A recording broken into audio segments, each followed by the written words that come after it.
বন্ধুরা দেখতে পাচ্ছেন আমাদের আজকে কিন্তু একটা 200+200 400 ওয়াট অ্যাম্পলিফায়ার রেডি হচ্ছে, যার মধ্যে ফ্ল্যাশটা জ্বালি।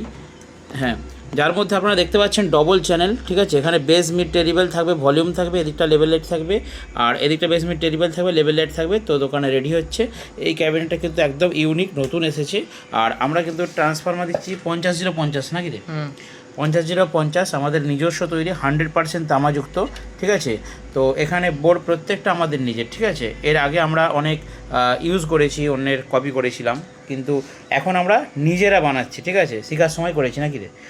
তো যাই হোক, আমাদের নিজস্ব যে বোর্ড দেখতে পাচ্ছেন, টিএমএস সাউন্ডের বোর্ড, ঠিক আছে, এবং ভালো কোয়ালিটির ক্যাপাসিটার A to Z দেখতে পাচ্ছেন। এখানে 1 2 3 4টে, এখানে 4টে, 8টা মসফেট যুক্ত, এবং এখানে বেস টেবিল বোর্ড, এদিকে একটা, এদিকে একটা, এর সাথে প্রোটেকশন, ঠিক আছে, ফিউজ, দুটো ফ্যান, এভরিথিং দিয়ে আমরা কিন্তু সাজাচ্ছি 400 ওয়াট, 200+200 400 ওয়াট।